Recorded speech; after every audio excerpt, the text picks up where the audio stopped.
Hello दोस्तों, स्वागत है आपका करंट अफेयर की एक और नई वीडियो में। 28 अक्टूबर 2022 के आज जितने भी करंट अफेयर के क्वेश्चंस हैं उन सभी को आज हम कवर करने वाले हैं, तो मेक श्योर वीडियो को पूरा ज़रूर से देखना। चलिए स्टार्ट करते हैं हमारे क्वेश्चन नंबर फर्स्ट से।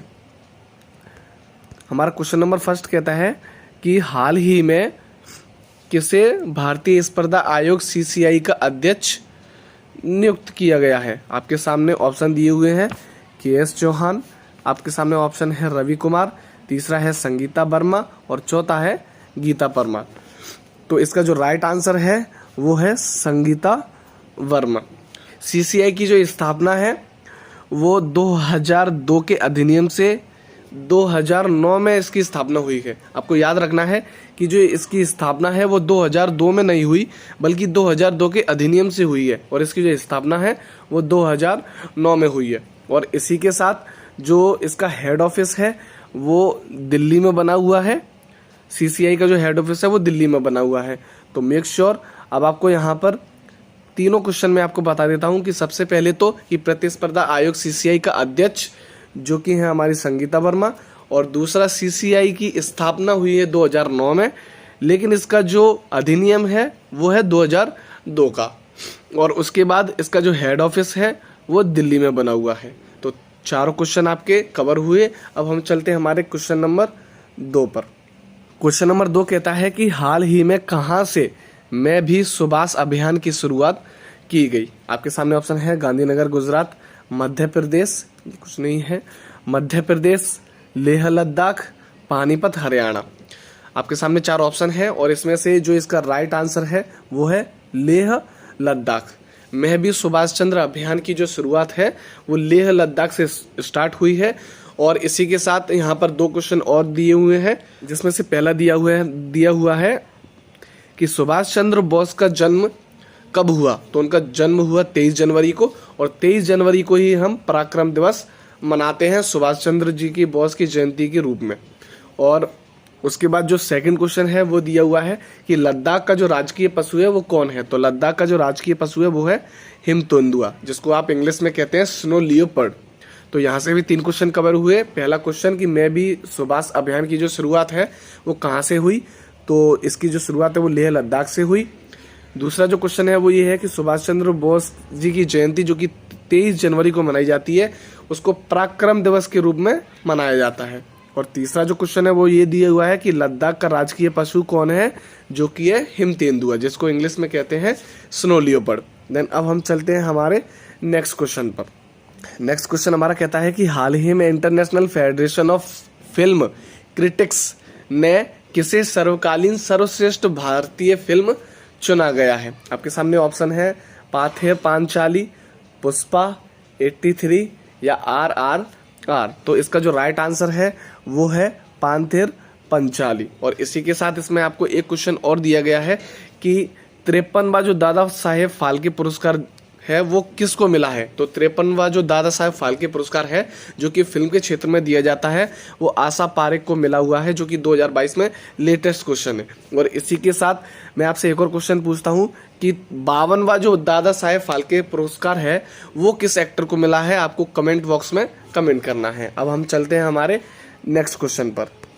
दोस्तों चौथा क्वेश्चन जो है जो प्रिंट आउट में प्रिंट नहीं हो पाया था, तो मैं आपको इसको पढ़ के बता देता हूँ कि चौथा क्वेश्चन क्या है। चौथा क्वेश्चन ये है कि देश की सबसे बड़ी पुरुष प्रतियोगिता में मिस्टर इंडिया का जो खिताब है वो किस खिलाड़ी ने जीता है। आपके सामने 4 ऑप्शन दिए गए हैं। पहला है रवि कुमार दहिया, दूसरा ऑप्शन है आपके सामने साक्षी मलिक, तीसरा है आपके सामने गीता गोपीनाथ, और चौथा जो है वो आपके सामने है विनीत शर्मा। तो इसका जो राइट आंसर है वो है विनीत शर्मा। और विनीत शर्मा जो है वो इंदौर मध्य प्रदेश से रिलेट करते हैं। जो विनीत शर्मा है वे इंदौर मध्य प्रदेश से रिलेट करते हैं। और इसी के साथ यहाँ पर 2 क्वेश्चन और दिए गए हैं, जिनमें से पहला जो क्वेश्चन है वो ये है कि मिस अर्थ इंडिया कौन बनी है। तो इसका आंसर है वंशिका। और इसके साथ दूसरा जो क्वेश्चन है वो ये है कि भारत की स्वच्छ सिटी और वाटर प्लस सिटी कौन सी है, तो वो है इंदौर। तो आपको यहाँ से भी 3 क्वेश्चन मिल गए, जो कि पहला है कि मिस्टर इंडिया 2022 का खिताब किसने जीता, जो कि है विनीत शर्मा। दूसरा क्वेश्चन ये है कि मिस अर्थ इंडिया का खिताब किसने जीता, जो कि है वंशिका। और तीसरा जो क्वेश्चन है वो ये है कि भारत की स्वच्छ और वाटर प्लस सिटी कौन है, या कौन सी है, जो है इंदौर मध्य प्रदेश। तो इसी के साथ अब हम चलते हैं हमारे नेक्स्ट क्वेश्चन पर। तो दोस्तों 5वां जो सवाल है वो ये है कि दुनिया का सबसे गंदा आदमी अमो हाजी का निधन हो गया, वह किस देश से संबंधित है। आपके सामने ऑप्शन है भारत, दूसरा है ईरान, तीसरा है अमेरिका, चौथा है थाईलैंड। तो जो अमो हाजी हैं, जो कि दुनिया के सबसे गंदे आदमी, इनको सबसे गंदा आदमी इसलिए कहा जाता है क्योंकि 94 साल की उम्र तक ये कभी नहाए नहीं थे, क्योंकि इनको हाइड्रोफोबिया था। लेकिन वहीं 94 साल की उम्र के बाद वहाँ के गांव वालों ने इनको नहलाने की कोशिश की, तो उस वजह से इनकी मौत हो गई। नहलाने के बाद ही इनकी मौत हो गई, क्योंकि इनको हाइड्रोफोबिया था।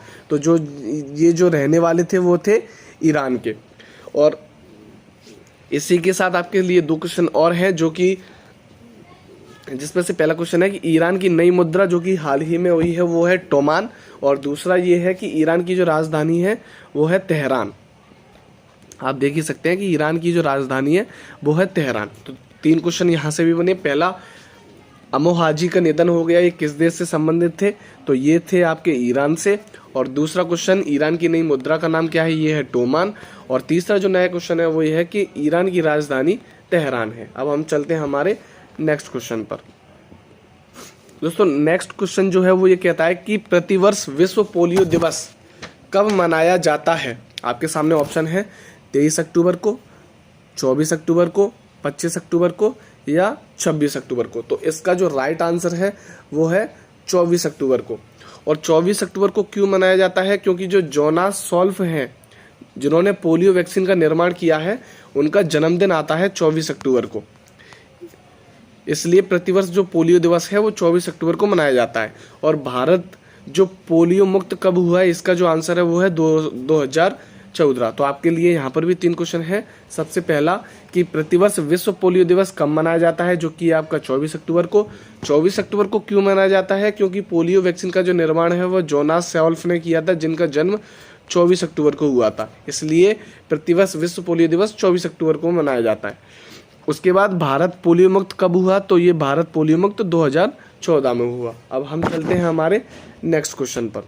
दोस्तों नेक्स्ट क्वेश्चन जो हमारा वो ये है कि 6 से 8 नवंबर 2022 तक किस देश में संयुक्त राष्ट्र का 27वां जलवायु परिवर्तन सम्मेलन COP27 आयोजन कहाँ किया गया। तो आपके सामने ऑप्शन है इंडोनेशिया, दूसरा है भारत, तीसरा है आपके सामने श्रीलंका और चौथा है आपके सामने मिस्र। तो इसका जो राइट आंसर है वो है मिस्र, जिसको आप इजिप्ट भी कह सकते हैं। और यहीं पर मैं आपसे पूछूं कि COP26 का आयोजन कहाँ पर हुआ, तो उसका जो आंसर है वो होगा ग्लासगो में। COP26 का जो आयोजन है वो ग्लासगो में हुआ है। और COP1 का जो आयोजन है वो पहली बार बर्लिन जर्मनी में हुआ था। तो यहाँ से भी 3 क्वेश्चन, जिसमें से सबसे पहला जो क्वेश्चन है वो है कि 27वां जलवायु परिवर्तन सम्मेलन COP27 आयोजन कहाँ पर हुआ, जो कि हुआ मिस्र में यानी कि इजिप्ट में। और दूसरा जो क्वेश्चन है वो ये है कि COP26 कहाँ पर हुआ, जो कि हुआ ग्लासगो में। तीसरा क्वेश्चन ये है कि COP1 कहाँ पर हुआ, जो कि है बर्लिन जर्मनी में। तो इसी के साथ अब हम चलते हैं हमारे नेक्स्ट क्वेश्चन, जो कि है क्वेश्चन नंबर 8 कि हाल ही में थुंडी और कदमत समुद्र तटों को प्रतिष्ठित ब्लू फ्लैग प्रमाणन प्राप्त हुआ है, ये कहाँ स्थित हैं। तो जो थुंडी और कदमत समुद्र तट हैं जिनको ब्लू फ्लैग प्रमाणन प्राप्त हुआ है, एक्चुअल में जो ब्लू फ्लैग प्रमाणन होता है वो ये होता है कि कौन से तट ज़्यादा स्वच्छ हैं। तो उसी के लिए आपके सामने 4 ऑप्शन हैं। पहला है लक्षद्वीप, दूसरा है अंडमान निकोबार, तीसरा है यूक्रेन और चौथा है रूस। तो जो थुंडी और जो कदमत जो समुद्र तट हैं वो लक्षद्वीप में स्थित हैं। और उसी के बाद यहाँ पर 2 क्वेश्चन और हैं, जिनमें से पहला है कि ब्लू फ्लैग देने वाला देश कौन सा है, तो वो है कोपेनहेग, डेनमार्क। और उसी के साथ यहाँ पर दूसरा क्वेश्चन है कि पहला जो ब्लू फ्लैग है वो किसको मिला गया था, तो वो मिला था गोल्डन बीच, जो कि पूरी उड़ीसा में है, उसको सबसे पहला ब्लू फ्लैग दिया गया था। देन उसके बाद अब हम चलते हैं हमारे नेक्स्ट क्वेश्चन पर, जो कि है क्वेश्चन नंबर 9, है कि हाल ही में युद्ध अभ्यास हुआ, जो कि सैन्य अभ्यास है, वो आयोजन हुआ शैली में भारत और किस देश के बीच में हुआ है। तो आपके सामने ऑप्शन है, पहला है सिंगापुर, दूसरा है मलेशिया, तीसरा है श्रीलंका और चौथा है अमेरिका। एक्चुअली में जो इसका आंसर है अमेरिका। जो युद्ध अभ्यास है वो भारत और अमेरिका के बीच में हुआ है, लेकिन इसका जो आयोजन है वो ओली में हुआ है और जो ओली है वो यूके में स्थित है। तो इसका जो राइट आंसर है वो अमेरिका है। और युद्ध जो अभ्यास है वो भारत और अमेरिका के बीच में हुआ है, लेकिन इसका जो आयोजन है वो ओनली यूके में हुआ है। और उसी के साथ हमारे पास यहाँ पर 2 क्वेश्चन और हैं, जो कि पहला, अमेरिका की स्पीकर महिला कौन है, जो कि है नैन्सी पेलोसी, जो कि आपको मालूम ही होगा हाल ही चर्चा में रही थी, जो कि ताइवान की यात्रा के लिए गई थी। दूसरा जो क्वेश्चन है वो ये है कि अमेरिका की पहली अश्वेत महिला उपराष्ट्रपति कौन है, तो वो है कमला हैरिस। और एक क्वेश्चन और है कि अमेरिका के राष्ट्रपति वर्तमान में कौन है, ये आपको बताना है और कमेंट बॉक्स में कमेंट करना है।